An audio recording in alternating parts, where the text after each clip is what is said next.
ইখরিজুহুম মিনাজ যুলুমাতি ইলান নূর।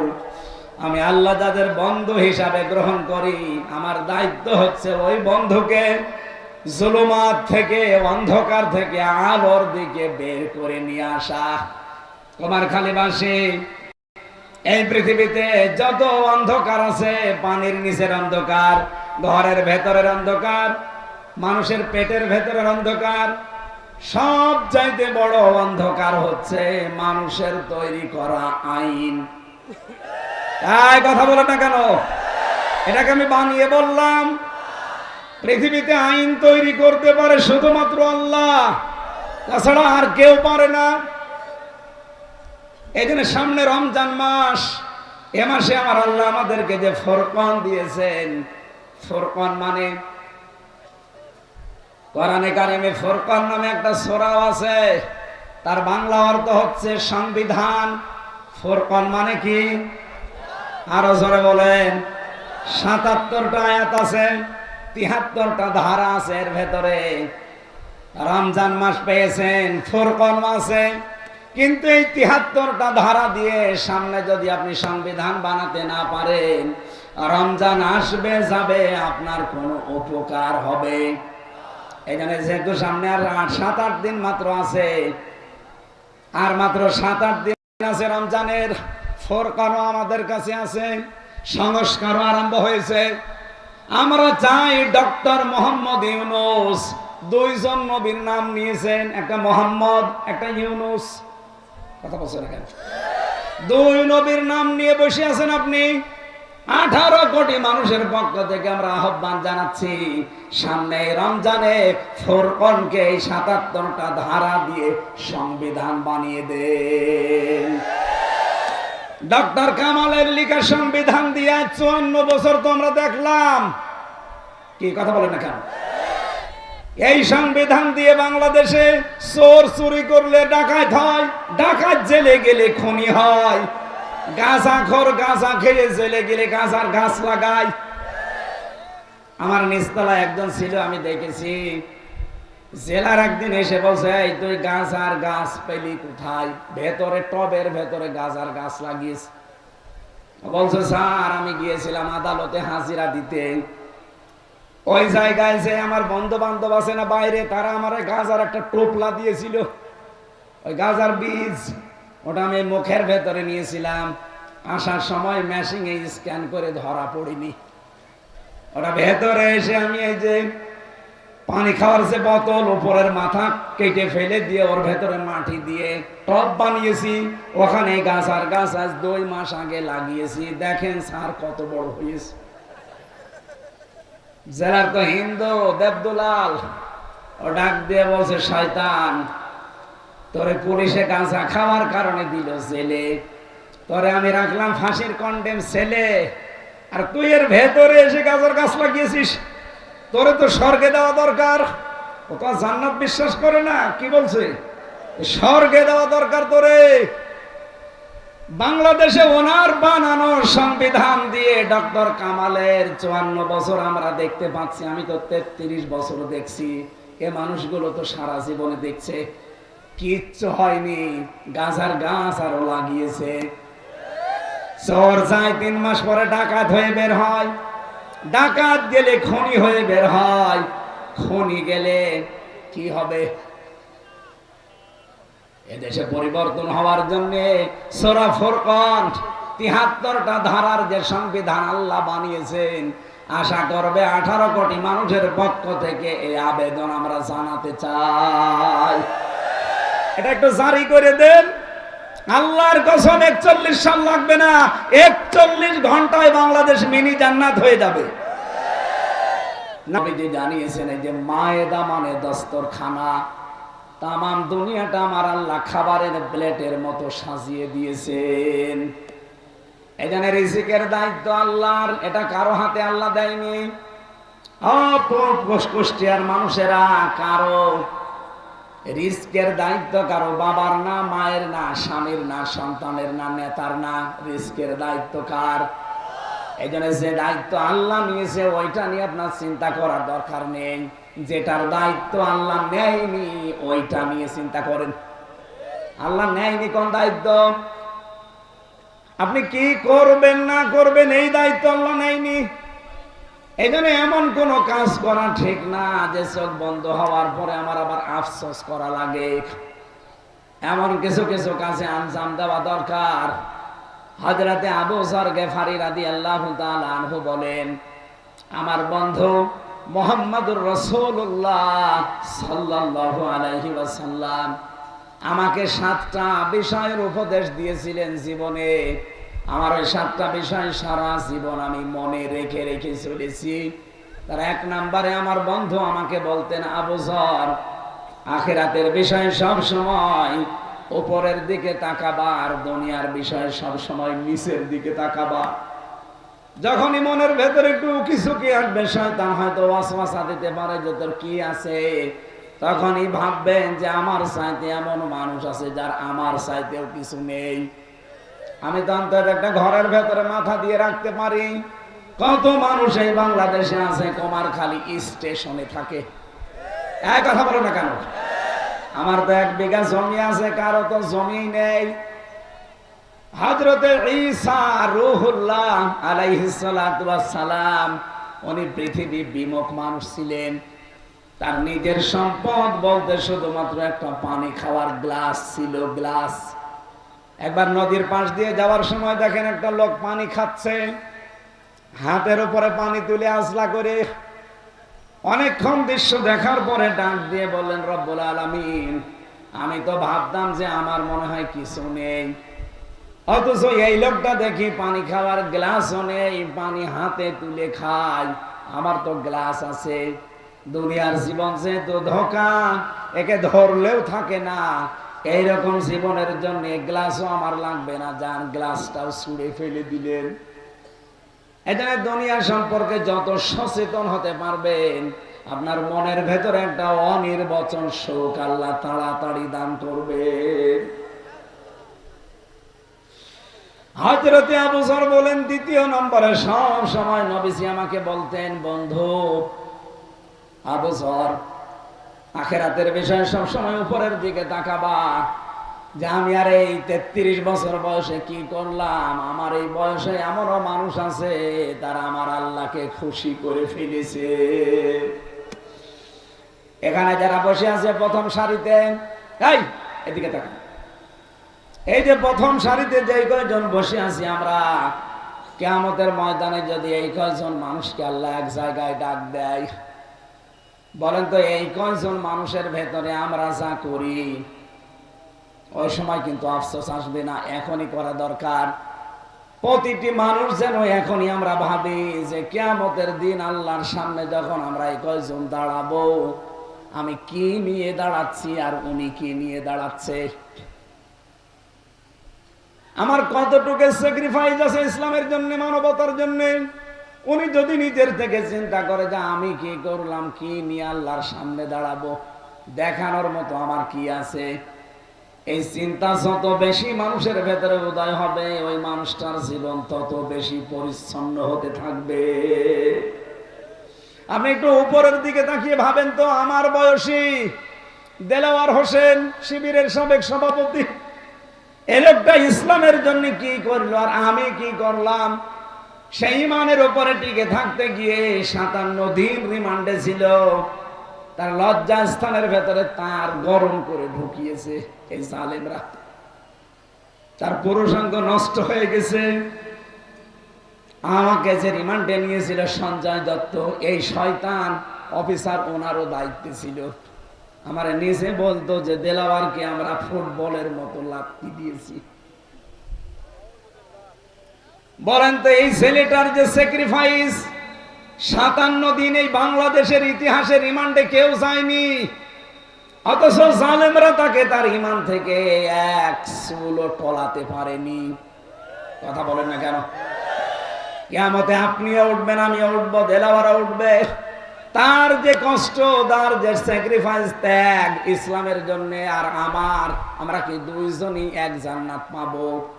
জীবনেও না। এই জন্য আখিরাতের দিকে সব সময় উপরের দিকে তাকানো দরকার। যে আল্লাহ এইগুলো কি করেছে আর আমি কি করছি। 3 নম্বরে আমার বন্ধু আমাকে সব সময় বলতেন, আবু যর, চলতে ফিরতে উঠতে বসতে এই শব্দটা মুখ থেকে সরাবা না, লা হাওলা ওয়ালা কুওয়াতা ইল্লা বিল্লাহ। সুতরাং এখন থেকে নবীজির এই নির্দেশ দেওয়া কথাগুলো একটু মেনে চলা যাবে না। এজন্য রিস্কের চিন্তা আমাদের না, রিস্কের চিন্তা কার? ওমা মিন দাব্বাতিন ফিল আরদি ইল্লা আলাল্লাহি রিজকুহা। জমিনে এমন কোন বিচরণশীল জীব নেই যার রিস্কের দায়িত্ব আমি আল্লাহ নেইনি। হ্যাঁ, যেটা নেইনি সেইটা যেন মানুষ করে, সেটা তার কাজ কারবার, তার আমল। এইটাও কি করবে ওইটার দায়িত্ব আমার না, যা করবে ওইটা দেখে কিয়ামতে ওর বিচার হবে। এই কথা বলেন না কেন? আল্লাহ যেন আমাকে সহ যারা এসেছি এখন থেকে এটা অনুধাবন করে মেনে চলার তৌফিক দান, বলেন আমিন। আমার যেহেতু দায়িত্ব আল্লাহ নেয়নি আমলের, সুতরাং এমন আমল করা লাগবে যেন আমি কিয়ামতে পার পেয়ে যাই। দস্তরখানার নাম বললাম কেন? তাম দুনিয়াটা যেহেতু রিজিক দিয়ে আল্লাহ ছড়িয়ে ছিটিয়ে দস্তরখানায় ফেলে দিয়েছেন, নবীজি বলেন দস্তরখানায় পড়ে দেওয়া খাবার যদি কেউ তুলে খেতে পারে, জান্নাতের হুরদের যে দেন মোহর, এটা আমার আল্লাহ এইটার মাধ্যমে আদায় করে দেবে। কুমারখালীবাসী জান্নাত পাবো কিনা অনেক দূরের কথা, হুর তো আরো দূরের কথা। দেন মোহর দেওয়া লাগবে হুরের, সেটা তো কল্পনায় আসে না। অথচ নবীজির হাদিস যদি আমরা আজকে থেকে মেনে চলতে পারি, কোন মানুষ যদি দস্তরখানায় পড়ে যাওয়া খাবার তুলে খেতে পারে, আল্লাহর কসম কিয়ামতের দিন আমার মনে হয় সে জান্নাত পাবে, হুর পাবে, দেন মোহর আমার আল্লাহ এই আমলে আদায় করে দেবে। এই জন্য ছোট বলে ছেড়ে যাবেন না, এই আমলটা আজকে থেকে করা দরকার নেই। বলেন 120টা আয়াত আছে এই সূরায়, মাত্র একটা আয়াত পড়েছি, 55 নম্বর আয়াত। আল্লাহ পাক বলেন ইন্নামা, যারা আলেম আছে এখানে, ইন্না দিলেও অর্থ হয়ে যেত, মা দিলেন কেন? বালাগাত মান্তিকের পরিভাষায় আমি 19টা অর্থ পেয়েছি এই ইন্না মা ব্যবহার করার জন্য। যারা বালাগাত মান্তিক পড়ায় মাদ্রাসায়, যারা পড়ে বসে, যারা এখানে 13 নাম্বার কায়দায় দেখবেন লেখা আছে ইন্না মা দিয়ে আমার আল্লাহ এটাই বোঝাতে চায় যে কেবলমাত্র, একমাত্র, শুধুমাত্র, আর কেউ না। আল্লাহ পাক বলেন কেবলমাত্র, শুধুমাত্র, একমাত্র। অলিও বন্ধু হবে, অভিভাবক হবে, দায়িত্বশীল হবে।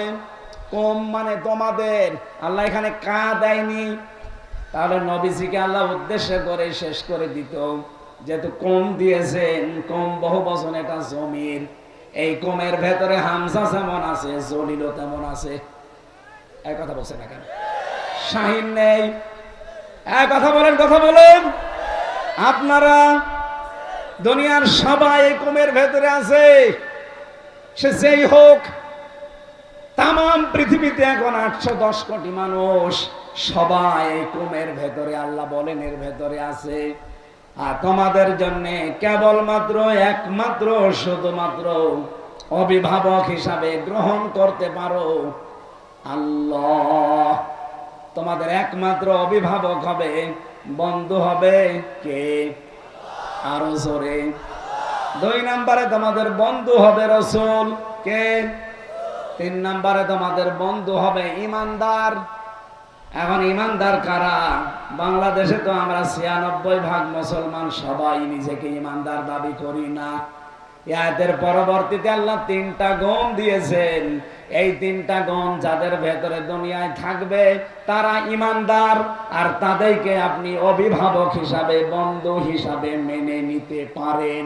এ কথা কার? সুতরাং আজকে থেকে অভিভাবক হবে, বন্ধু হবে কে? আরো জোরে কে? 2 নম্বরে রাসূলুল্লাহ, 3 নম্বরে ইমানদার। ও ইমানদার যাদের 3টা গুণ আছে। 1 নম্বরে যারা নামাজ কায়েমের আন্দোলন করে, 2 নম্বরে যারা যাকাত ভিত্তিক অর্থনীতি কায়েম করে, 3 নম্বরে যারা রুকুকারীদের সাথে রুকু করে, তার মানে জামাতবদ্ধ হয়ে নামাজ পড়ে।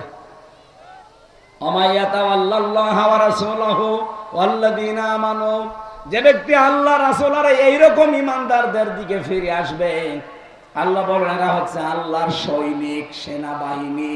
ফাইন্না হিজবাল্লাহি হুমুল গালিবুন, অবশ্যই আল্লাহর সেনাবাহিনী, আল্লাহর দল যারা, এরা গালেব, এরা বিজয়ী হবে। এই ঘোষণা কার? শুধু হবে বলতে পারতেন, ইন্না দিয়েছেন আবার অবশ্যই হবে। সুতরাং সামনে আপনি কাকে অভিভাবক হিসাবে মেনে নেবেন, গ্রহণ করবেন, আজকের আয়াতের ভেতরে যেহেতু আছে, এবার আপনার জীবনে মিলান। আমি প্রথম নাম্বারে পয়েন্টে কার নাম বললাম? এই জবান করেন না কেন? কার নাম বললাম? আরো জোরে বলেন। আপনি আন্দাজে আল্লাহকে বন্ধু পাবেন না। কোরআনে কারীম জানিয়েছে, কেউ যদি আল্লাহকে বন্ধু হিসাবে পেতে চায়, আর আল্লাহ যদি দুনিয়ায় কাউকে বন্ধু হিসাবে গ্রহণ করতে চায়, তার একটা শর্ত মানা লাগবে। আল্লাহু ওয়ালিয়ুকুম, আল্লাহু ওয়ালিয়ুল্লাযীনা আমানু। সূরা বাকারা 3 নাম্বার পারার প্রথম নাম্বার পৃষ্ঠার প্রথম নাম্বার লাইনের 257 নাম্বার আয়াতের প্রথম অংশে আছে, আল্লাহ বলেন যারা ঈমান এনেছে এই মানুষগুলো আমি আল্লাহর বন্ধু। বলেন সুবহানাল্লাহ। এরাই আমি আল্লাহ এদেরকে বন্ধু হিসাবে গ্রহণ করেছি। এই মানুষগুলো আমি আল্লাহকে অভিভাবক পাবে। এখন আমি আল্লাহ যাদের বন্ধু হয়েছি, অভিভাবক হয়ে গেছি, আমার তো একটা দায়িত্ব এসে যায় তাদের উপরে। কি করব তাদের? আমার বন্ধুকে তো আমি জাহান্নামে যেতে দিতে পারি না। ইখরিজুহুম মিনাজ যুলুমাতি ইলান নূর। আমি আল্লাহ যাদের বন্ধু হিসাবে গ্রহণ করি, আমার দায়িত্ব হচ্ছে ওই বন্ধুকে জুলুমাত থেকে, অন্ধকার থেকে আলোর দিকে বের করে নিয়ে আসা। তোমার খালিবাসী, এই পৃথিবীতে যত অন্ধকার আছে, পানির নিচের অন্ধকার, ঘরের ভেতরের অন্ধকার, মানুষের পেটের ভেতরের অন্ধকার, সব চাইতে বড় অন্ধকার হচ্ছে মানুষের তৈরি করা আইন। তাই কথা বলে না কেন? এটাকে আমি বানিয়ে বললাম। পৃথিবীতে আইন তৈরি করতে পারে শুধুমাত্র আল্লাহ, তাছাড়া আর কেউ পারে না। এই জন্য সামনে রমজান মাস, এ মাসে আমার আল্লাহ আমাদেরকে যে ফুরকান দিয়েছেন, ফুরকান মানে কোরআনে কারিমে ফুরকান নামে একটা সূরা আছে, তার বাংলা অর্থ হচ্ছে সংবিধান। ফুরকান মানে কি? আরো জোরে বলেন।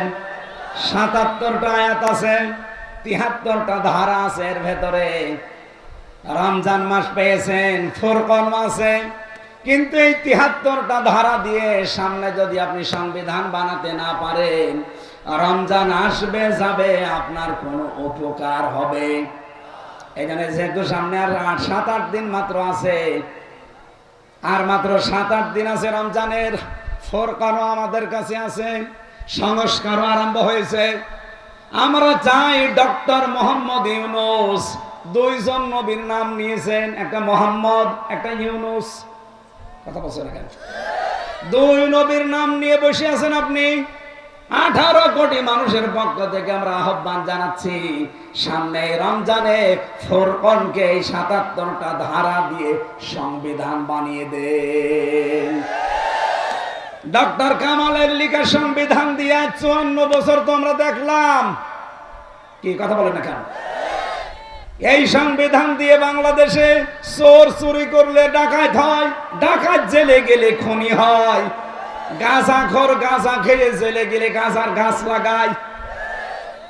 আমার নিচতলায় একজন ছিল, আমি দেখেছি, জেলার একদিন এসে বলছে, এই তুই গাঁজার গাছ পেলি কোথায়? ভেতরে টবের ভেতরে গাঁজার গাছ লাগিয়েছ। বলছে স্যার আমি গিয়েছিলাম আদালতে হাজিরা দিতে, ওই জায়গায় যে আমার বন্ধু বান্ধব আছে না বাইরে, তারা আমার গাঁজার একটা টোপলা দিয়েছিল, ওই গাঁজার বীজ, ওটা আমি মুখের ভেতরে নিয়েছিলাম, আসার সময় মেশিনে স্ক্যান করে ধরা পড়িনি। ওটা ভেতরে এসে আমি এই যে পানি খাওয়ার যে বোতল উপরের মাথা কেটে ফেলে দিয়ে ওর ভেতরে মাটি দিয়ে টব বানিয়েছি, ওখানে গাছ আর গাছ আজ 2 মাস আগে লাগিয়েছি। দেখেন স্যার কত বড় হয়েছে। জেলার তো হিন্দু দেবদুলাল, ও ডাক দিয়ে বলছে, শয়তান তোরে পুলিশে গাঁজা খাওয়ার কারণে দিল জেলে, তোরে আমি রাখলাম ফাঁসির কন্ডেম ছেলে, আর তুই এর ভেতরে এসে গাছের গাছ লাগিয়েছিস। তোরে তো স্বর্গে দেওয়া দরকার। ও তো জান্নাত বিশ্বাস করে না, কি বলছে? স্বর্গে দেওয়া দরকার তোরে। বাংলাদেশে ওনার বানানো সংবিধান দিয়ে ডক্টর কামালের 54 বছর আমরা দেখতে পাচ্ছি। আমি তো 33 বছর দেখছি। এ মানুষগুলো তো সারা জীবনে দেখছে, কিচ্ছু হয়নি। গাজার গাছ আরো লাগিয়েছে। চোর যায় 3 মাস পরে ডাকাত হয়ে বের হয়, ডাকাত গেলে খনি হয়ে বের হয়, খনি গেলে কি হবে? এদেশে পরিবর্তন হওয়ার জন্য সূরা ফুরকান ৭৩টা ধারার যে সংবিধান আল্লাহ বানিয়েছেন, আশা করবে 18 কোটি মানুষের পক্ষ থেকে এই আবেদন আমরা জানাতে চাই, এটা একটু জারি করে দেন। আল্লাহর কসম 41 সাল লাগবে না, 41 ঘন্টায় বাংলাদেশ মিনি জান্নাত হয়ে যাবে। নাকি বিশ্বাস করানোর উপর আমাদের নেই? হ্যাঁ, কথা বলেন নেই? এটার কথা বললে আপনার কাছে রাজনীতি মনে হয় কোন কারণে? বলেন। হ্যাঁ, ঠিক আছে, ঠিক আছে। হ্যাঁ, বসেন। হাই ভাই, আল্লাহ যদি কাউকে বন্ধু হিসাবে মেনে নেয়, আল্লাহর দায়িত্ব হচ্ছে অন্ধকারের ভেতর থেকে তারে আলোর দিকে নিয়ে আসে। আপনি দেখবেন ও আস্তে আস্তে মানুষের তৈরি করা আইন কানুন দিয়ে যে দল গঠন করা হয়, দল ছেড়ে দেবে, ইসলামের দিকে আলোর দিকেও ফিরে আসবে। তখন সে যেন বিশ্বাস করে আল্লাহ আমাকে বন্ধু হিসাবে গ্রহণ করেছে। আর যদি দেখেন না ইসলামে ছিলাম, আরো বের হয়ে চলে যাচ্ছি, আল্লাযীনা কাফারু আউলিয়াউহুমুত তাগুত ইখরিজুনাহুম মিনান নূরি ইলা যুলুমাত। আল্লাহ বলেন শয়তানেরও বন্ধু আছে। যারা কাফের তারা তাগুতের বন্ধু। শয়তান তাদের কাজ চালায় কি? তাদেরকে ইসলামের ভেতর থেকে বের করে ওদেরকে অন্ধকারের দিকে নিয়ে যায়। আপনি যখন দেখবেন ইসলামী অর্থনীতি আপনার ভালো লাগে না, ইসলামী রাজনীতি আপনার ভালো লাগে না, আপনি মানুষের তৈরি করা নিয়মের দিকে ছুটে যাচ্ছেন, আপনি বিশ্বাস করতে পারেন শয়তান আপনাকে বন্ধু হিসাবে গ্রহণ করে ফেলেছে। আজকে জলিল সাহেব যদি বাড়িতে যায়, এখন সালাম দিচ্ছে স্ত্রীকে, ওনার বউ বের হয়ে বলছে কুকুরের বাচ্চা, ভালো লাগবে ওনার? বলেন বলেন, রাগ করবে না? জ্ঞানী মানুষ হলে ওনার রাগও হবে না, চিন্তা করবে কি গো, একটা শিক্ষিতা মেয়ে, ধার্মিক মেয়ে, ভালো বংশের মেয়ে, কোনদিন এই মেয়েটা আমার সংসারে এসে আমার মুখের উপরে মুখ তুলে কথা বলে না, আর আজকে সালাম দিলাম অথচ আমারে গালি দেয় শুকুরের বাচ্চা, কুকুরের বাচ্চা বলে। অবশ্যই আমার বউ আর স্বাভাবিক নেই, এই বউকে জিনে ধরেছে। কিসে ধরেছে? পরিতে ধরেছে, এই জন্য অস্বাভাবিক হয়ে গেছে।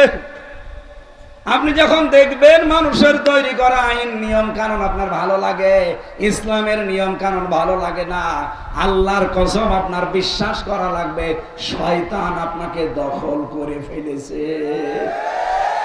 এরকম শয়তানের দখলে যাওয়া মানুষ দেশে নেই।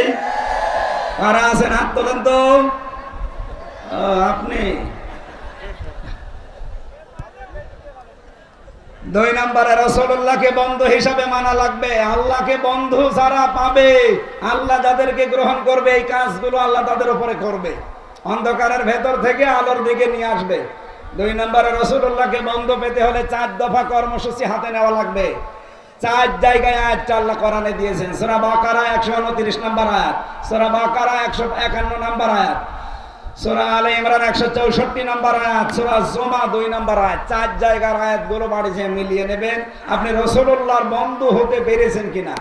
3 নম্বরে ওয়াল্লাযীনা আমানু, যারা ঈমানদার, সব ইমানদারকে বন্ধু হিসাবে গ্রহণ করা যাবে না। আল্লাযীনা ইউকিমুনাস সালাহ, যারা এই দেশে নামাজ কায়েমের জন্য চেষ্টা করে তারা হবে আপনার বন্ধু, আপনার অভিভাবক। এই কথা বলুন। সুতরাং এই দেশে যারা নামাজ কায়েম করতে চায়, সামনে আপনি তাদেরকে অভিভাবক হিসাবে গ্রহণ করবেন। 2 নম্বরে যারা যাকাত ভিত্তিক অর্থনীতি কায়েম করতে চায়, এটা যদি কারো কাছে খারাপ লাগে, রাজনীতি মনে হয়, এই আয়াত কেটে বাদ দিয়ে দিন। ইসলামী অর্থনীতি দেশে কি ফেরেশতারা কায়েম করবে? বলেন বলেন।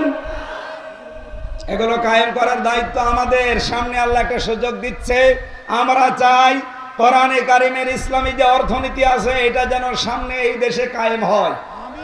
এই কথা বলেন না কেন? ইসলামী ব্যাংক যেভাবে চলে, সোনালী, রূপালী, চৈতালি, অগ্রণী সব এইভাবে চলবে। ওদের আছে মুশারাকা, মুদারাবা, মুরাবাহা, বায়ে সালাম আছে, বায়ে ইস্তেসনা আছে, বায়ে মুআজ্জাল আছে, ওয়াহিদা আছে, এরকম 28টার উপরে নিয়ম আছে। ইসলামী অর্থনীতি যেভাবে চালাচ্ছে, বাংলাদেশের অন্য ব্যাংকিং ব্যবস্থা যদি এইভাবে চলে, এই দেশে সুদ থাকবে না। আর এটা কায়েম করার দায়িত্ব কাদের? অহম রাকিউন, যারা রুকুকারীদের সাথে রুকু করে, তার মানে জামাতবদ্ধ হয়ে যারা নামাজ পড়ে। এদেশে আমি অন্যদিকে নিয়ে যাবেন না, নিজে দেখেছি এই জন্য বলছি। এদেশে এমন একটা দল আছে, আপনি জামাতে নামাজ পড়েন না, একা একা পড়েন, ওইটা আবার লিখে পরের দিন দেখানো লাগে। এই কথা বলেন না কেন? আছে না এরকম দল? তাহলে অবশ্যই আপনি দেখবেন লোকটা নামাজ একা পড়ে না জামাতে পড়ে। এই 3টা গুণ যাদের ভেতরে আছে তাদেরকে বন্ধু হিসাবে, অভিভাবক হিসাবে মেনে নেওয়া লাগবে। আল্লাহ আজটা আমাদের প্র্যাকটিক্যাল লাইফে মেনে চলার তৌফিক যেন দান করেন। বলেন আমিন।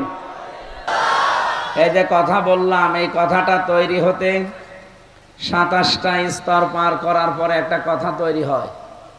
এই কণ্ঠের ভেতরে আল্লাহ এরকম স্তরগুলো সাজিয়ে রেখেছেন। বিজ্ঞান কণ্ঠ নিয়ে পরীক্ষা করে জানিয়েছে, কণ্ঠের ভেতরে যে স্তর আল্লাহ সাজিয়েছেন, যদি একটা স্তরে কোনো ঝামেলা হয়ে যায়, কথা আর আপনি বলতে পারবেন না, গা গো শব্দ হবে। জাতীয় কবি কাজী নজরুল ইসলাম কথা বলতে পারতো শেষ জীবনে এসে? বলেন বলেন। কত বছর বন্ধ ছিল তার কথা। আল্লাহ তার এই 27টা স্তরের মনে হয় একটা স্তর একটু সমস্যা হয়ে গেছে, এই জন্য আর কথাই বলতে পারেনি। এই স্তরগুলো কন্ট্রোল করছে কে? বলেন বলেন। নাকি যারা আমাদের কথায় 15.5 বছর স্তব্ধ করে রেখেছিল তারা? না, কথা বলার শক্তি আল্লাহ পৃথিবীর কারো হাতে দেয়নি, এটা আল্লাহ নিজের হাতে রেখে দিয়েছেন। খালাকাল ইনসান আল্লামাহুল বায়ান।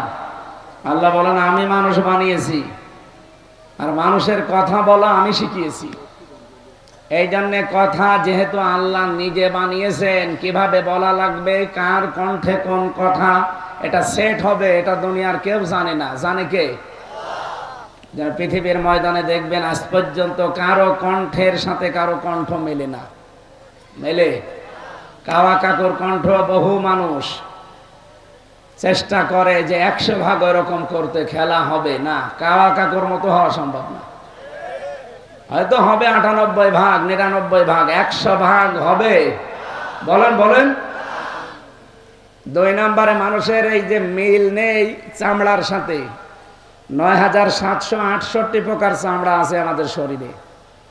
বিজ্ঞান জানিয়েছে কোন চামড়ার সাথে কোন চামড়া আমাদের মিল পায়নি। আমার চামড়া আব্দুল জলিল ভাইয়ের চামড়া মনে হচ্ছে একরকম কালার। ওনার চামড়া কেটে যাক, ফেটে যাক, ছিঁড়ে যাক, আমার চামড়া নিয়ে এসে লাগিয়ে দেন, জীবনেও মিলবে না, ওখানে পছন্দ ধরবে। কথা বুঝতেছেন? ওনার চামড়া যদি ভালো করতেই হয়, ওনার শরীরের কোনো জায়গা কেটে এনে চামড়া নিয়ে ভালো লাগিয়ে এখানে লাগিয়ে দেবেন, ভালো হয়ে যাবে। এটাই আমি এখান থেকে শিক্ষা পেয়েছি যে আমার চামড়ার সাথে ওনার চামড়া মেলে না, দিলেও পছন্দ ধরে। আর কিয়ামতের দিন উনি আমার পাপের বোঝা বহন করে নিয়ে যাবে, এই কথা উনি আমার বোঝায়, আর আমি বিশ্বাস করি। আমি একটা পাগল আর ওটা একটা বাটপার। এক কথা বলছেন এখন? বাংলাদেশে এরকম বহু বাটপার আছে না?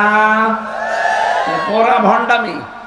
কেউ কারো বোঝা কিয়ামতে নেবে না। ওয়ালা তাসিরু ওয়াজিরাতু বিজরা উখরা, কিয়ামতে যার বোঝা তারে বহন করা লাগবে। সুতরাং এখান থেকে শিক্ষা এই, যতটুকু বোঝা আপনি বহন করতে পারবেন অতটুকু পাপ কাজ দুনিয়ায় করে যান। এমন কিছু করা ঠিক না যে আমি নিজে আমার বোঝা টানতে পারি না। ইন্নামা নুমলি লাহুম লিয়াজদাদু ইসমা ওয়া লাহুম আযাবুম মুহিন। মানুষের পাপের বোঝা যখন পরিপূর্ণ হয়ে যায়, আল্লাহ পাক বলেন তখন তাকে অপমানজনক শাস্তির ভেতরে ফেলে দেয়। আযাবুম মুহিন আছে, এমন অপমান। আপনি দেখেন বাংলাদেশে যাদের এই পাপের বোঝা একেবারে ছাড়িয়ে গেছে, এত বেশি অপমান আল্লাহ তাদেরকে করেছে, তারা কোনোদিন ভাবতেও পারে না যে এত মানুষ নিচে আমাদের নামাতে পারে। গত পরশুদিন, আজকে তো 19 তারিখ, 16 তারিখে রিপোর্ট বেরিয়েছিল আন্তর্জাতিক। যতগুলো রিপোর্ট আমি পেয়েছি, এই বাংলাদেশ নিয়ে 257টা দেশ আছে দুনিয়ায়। কয়টা? 257টা দেশে কম বেশি রাষ্ট্রপ্রধান আছে। তাদের অ্যাক্টিভিটিস, কর্মকাণ্ডগুলো এখন বাস্তবে কিছু মানুষ যারা গবেষণা করে, জরিপ চালায়, বিশেষ করে মানবাধিকারের উপরে তারা জরিপ চালিয়ে দেখেছে তামাম দুনিয়ায় সবচাইতে নিকৃষ্ট মানুষ আছে 100 জন। তার ভেতরে 1 নম্বরে হাসিনা, 2 নম্বরে বাশার আল আসাদ, 3 নম্বরে ওই নেতানিয়াহু। এরকম 100 জনের তালিকা পেয়েছি। 100 জন না 500 জন হোক, আমার অসুবিধা নেই, কিন্তু 1 নম্বরে কার নাম? কেমন হয়ে গেল না? 1 নম্বরে অন্তত যদি এই নেতানিয়াহু, এই ইহুদির নামটাও আসতো, তাও তো অন্তত হইতো। এমন মানুষের নাম এসেছে, উনি হাজি। উনি কি? ওনার হাজি নামের কলঙ্ক হয়ে যাচ্ছে না? আয়না ঘরের বর্ণনা আমরা দেখছি, এখন শুনছি, কিন্তু বাস্তবে কেউ ওই জায়গায় যায়নি। অনেকে, অভিজ্ঞতাও আমাদের নেই। আমি 10 দিন মাত্র ছোটটায় ছিলাম, মাটির নিচে আমি ছিলাম 10 দিন ছোটটায়। মিনি যেটা, ওইটা কাউন্টার টেরোরিজমে মাটির নিচে আছে ওইটা। কিন্তু বড়গুলো যেগুলো ডিজিএফআই চালায়, র্যাব চালায়, এগুলো যে কত কঠিন। ওখানে যারা ছিল তারা শেষের দিকে এসে আমার সাথে ফাঁসির কন্ডেম সেলের ভেতরে পাশের রুমে পেয়েছিলাম। মাঝে মাঝে আমারও বলতো, হামজা, মানুষ এত নিচে নামতে পারে ক্ষমতার কারণে। 24 ঘন্টা পায়ের ভেতরে হাত দিয়ে সামনে লোহার ব্যারিকেড, ওর সাথে তালা লাগিয়ে রাখত।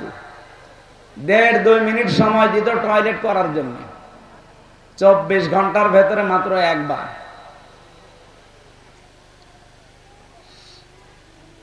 সকালে কয়েকটা পচা ছোলা দিয়েছি তো, আর দুপুর বেলা 1 মুঠ ভাত দিত, মনে হচ্ছে কেউ মাখিয়ে দিয়েছে। আপনারা ডক্টর মোহাম্মদ ইউনূস যে আয়না ঘর দেখতে গেছে, যে দেখছে একটা চেয়ার পাওয়া গেছে।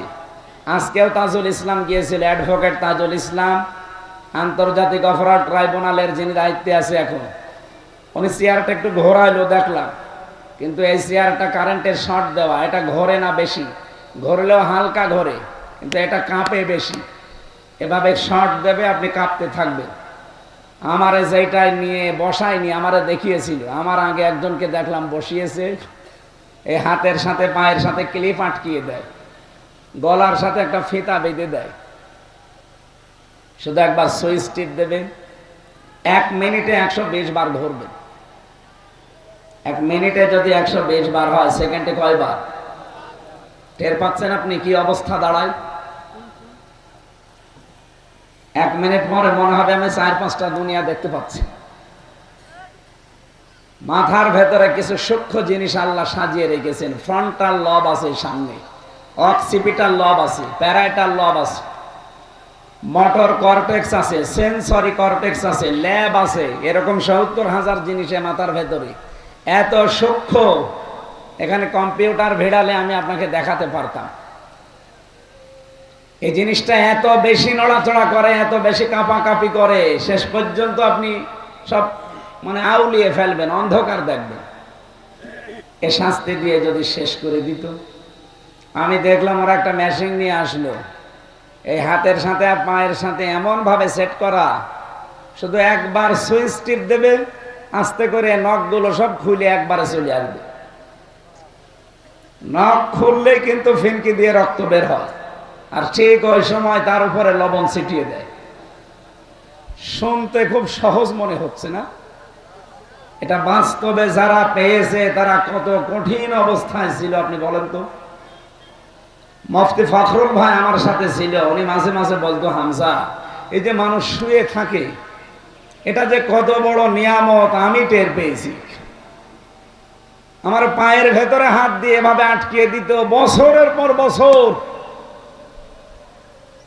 যত চিল্লা পাল্লা করি, আওয়াজ করি, উপরে তো আসে না, কারণ মাটির নিচে। এখনো পর্যন্ত দেখি অনেকে জালেমের সাফাই গায়। আপনি মানুষ, আপনার বাবারে যদি আয়না ঘরে এভাবে 10 বছর রেখে দিত, আপনি টের পেতেন। কথা বলছেন না কেন? এই জন্য পাপের বোঝা যাদের পরিপূর্ণ হয়ে গেছে, আল্লাহ বলেন ওয়ালাহুম আযাবুম মুহিন, তাদেরকে এত অপমানজনক শাস্তি দেব, ধারণাও করে নাই যে আমার উপরে এটা আসতে পারে। আজ যাদের বিলাসবহুল জীবনযাপন ছিল, তারা আজ মাটির ফ্লোরে আমার মতো ঘুমিয়ে আছে। বাংলাদেশের শ্রেষ্ঠ ধনীর তালিকায় ছিল এই দরবেশের নাম, সে এখন মাটির ফ্লোরে আছে। এই জন্য আপনি যতটুকু পাপের বোঝা বহন করতে পারবেন, অতটুকু পাপ দুনিয়ায় করে যান। নয়তো নিজের পাপ এবং অন্যের পাপ আবার বহন করা লাগে, এরকম কোনো অপরাধ করা ঠিক না। আমি সতর্ক করলাম, এতে এখন আপনার বিবেকে কি বলে আপনি দেখেন। নিজের পাপের বোঝায় আপনি পার করতে পারবেন কিনা ঠিক নেই। কিয়ামতের দিন লক্ষ লক্ষ মানুষ এসে আল্লাহর কাছে বলবে, আমি এই জিনিস পাই, আমি এই জিনিস পাই। আমার মিথ্যা মামলা দিয়ে, মিথ্যা সাক্ষী দিয়ে আমার 3 বছর জেলে আটকিয়েছিল। আমি নিজেই বলবো, কারণ আমি নিজে ভিকটিম। কথা বলো না কেন? যারা আমার মামলার টপ টু বটন জড়িত, প্রত্যেকের নামে আমি মামলা দিতে পারবো না। কথা বলো না কেন? কারণ ওরা নিজেরাই বলতো যে হুজুর আপনার কোনো দোষ নেই, আমরা জানি। এটা যে মিথ্যা জিনিস তাও আমরা জানি, কিন্তু কিছু করার নেই, উপরের অর্ডার। এই কথা বলে কিয়ামতে ছাড় পাওয়া যাবে? হ্যাঁ, হুকুমের আসামি যিনি, হাসিনা যেহেতু হুকুম দিয়েছিল, সে হুকুমের জন্য গুনাহগার হবে, কিন্তু কাজটা তো আপনি করলেন। উনি হয়তো বলেছিল ধরে এনে আটকিয়ে রাখেন, শাস্তি দেন এইভাবে এইভাবে, কিন্তু বাকি আপনি যে অর্থনৈতিক ভাবে আমার বাবারে পঙ্গু করে দিলেন। প্রায় 42 লাখ টাকা আকিস গ্রুপের কাছে নিয়েছেন, আমি ওদের খতিব ছিলাম। আমার বাবার কাছ থেকে একবারে নিয়েছেন 10 লাখ। সেই দিন আমার মামলার আয়ু কল দিয়ে বলছে, হুজুর মাফ করে দিয়ে। মাফ করে দিয়ে মানে আগে টাকা ফেরত দেন। টাকা ফেরত দেবেন না, মাফ করে দিয়ে মানে আপনি আছেন কোথায়?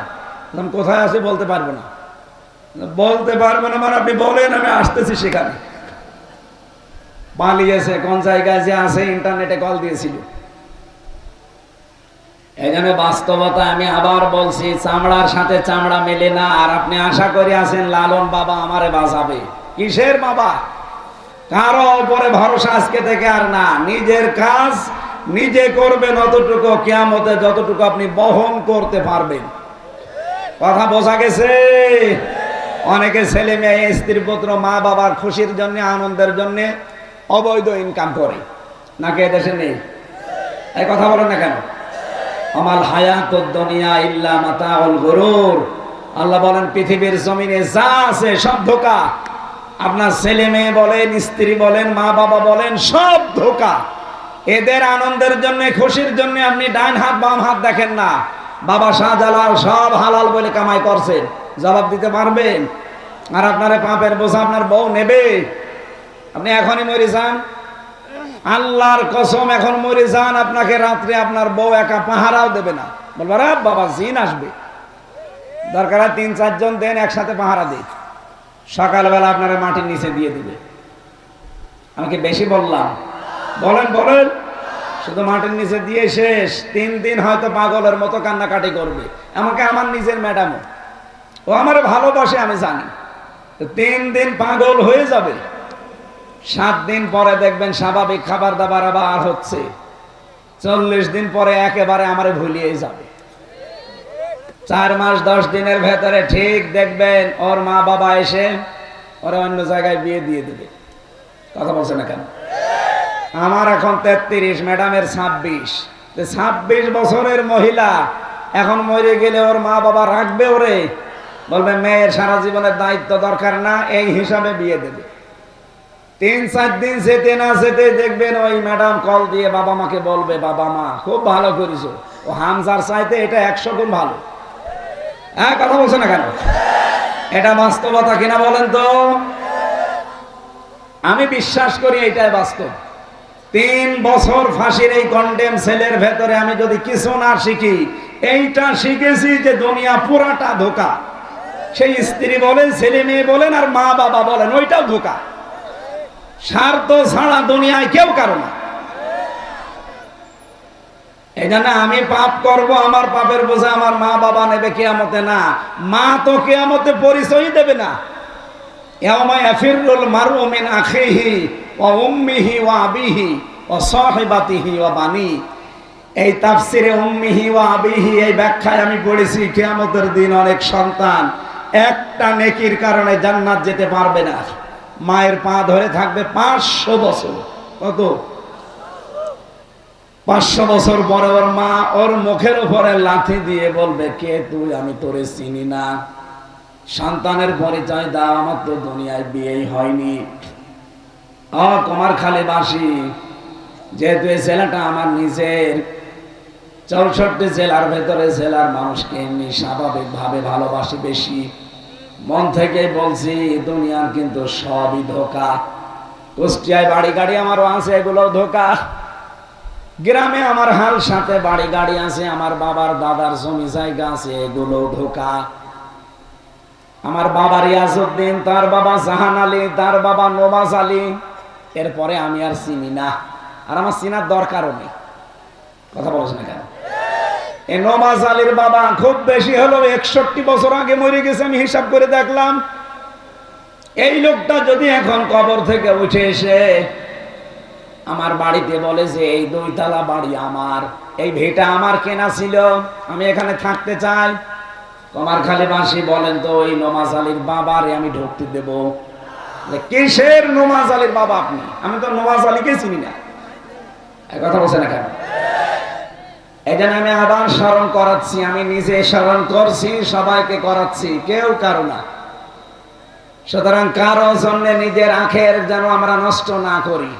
আল্লাহ আমাদের সম্মতি দান করেন, বলেন আমিন। আমরা 5টা জিনিস এভাবে পুরা শরীরের ভেতরে পেয়েছিলাম, এগুলো সব বাদ দিলাম, সময় কম তো আমি তাড়াতাড়ি করছি।